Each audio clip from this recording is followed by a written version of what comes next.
राज्यातील सर्व शेतकऱ्याला सांगू इच्छितो की राज्यामध्ये म्हणजे 1 तारखेच्या नंतर म्हणजे 1 डिसेंबरला राज्यात ढगाळ वातावरण येणार आहे, म्हणून हा अंदाज लक्षात घ्यायचा. पण राज्यातल्या सर्व शेतकऱ्याला सांगू इच्छितो की तुम्हाला सांगतो, निसर्ग तुम्हाला संकेत देत आहे. तुम्ही बघा, आज तुमच्याकडे वारं सुटला असेल बघा. आज जर समजा असे हे वारं आणखीन काय होतं, 3 दिवस सारखं वाहू लागतं.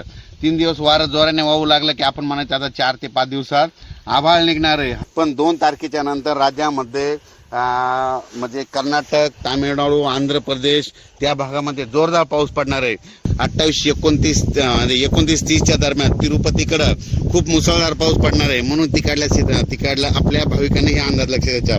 पण राज्यात मात्र आपल्या महाराष्ट्रामध्ये 2 डिसेंबर ते 7 डिसेंबर दरम्यान 7-8 डिसेंबर दरम्यान राज्यामध्ये महाराष्ट्रामध्ये काय होणार आहे, अवकाळी पाऊस येणार आहे, म्हणून हा अंदाज लक्षात घ्यायचा. पण हा नेमका पाऊस कुठं राहणार आहे तुम्हाला सांगतो. राज्यात 3 डिसेंबरला काय होणार आहे, तो पाऊस नांदेड जिल्हा, अहमदपूर, उदगीर, त्याच्यानंतर इकडं अंबाजोगाई, परळी, लातूर जिल्हा, त्याच्यानंतर केज, इकडं धाराशिव, त्याच्यानंतर तो पंढरपूर, त्याच्यानंतर ह्या भागामध्ये 2, 3, 4च्या दरम्यान ह्या भागामध्ये पावसाचं वातावरण म्हणजे तिकडे थोडाफार पाऊस पडणार आहे, म्हणून हा अंदाज लक्षात घ्यायचा. राज्यात मात्र 4 डिसेंबर ते 8 डिसेंबर दरम्यान राज्यामध्ये अवकाळी पाऊस येणार आहे, म्हणून हा अंदाज लक्षात घ्यायचा. मी प्रत्येक वेळेस सांगत असतो की यावर्षी नाही, पुढच्या वर्षी देखील लक्षात घ्यायचं की राज्यामध्ये 2 डिसेंबर ते 7 डिसेंबर दरम्यान राज्यात दरवर्षी अवकाळी पाऊस येणार, हे कायमचं वहीमध्ये लिहून ठेवा असं म्हणत असतो.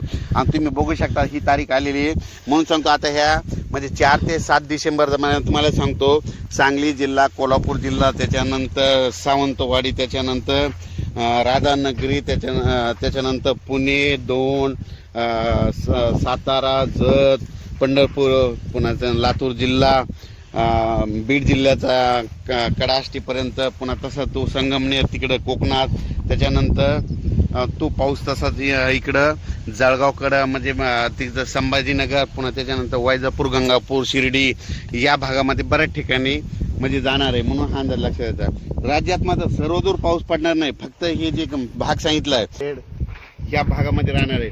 आणि उर्वरित राज्यात मात्र पाऊस काय होणार म्हणजे विदर्भात कुठंतरी तुरळक ठिकाणी थेंब येणार आहेत, म्हणून हा अंदाज लक्षात घ्यायचा. फक्त ह्या पट्ट्यामध्येच फक्त पाऊस असा चांगला पडणार आहे. म्हणजे हे असा म्हणजे पश्चिम महाराष्ट्राने इकडल्या साईडच्या पट्ट्यामध्ये जे गावाचे नाव सांगितले त्या भागाकडे जोरात पाऊस पडणार आहे, म्हणून हा अंदाज लक्षात घ्यायचा.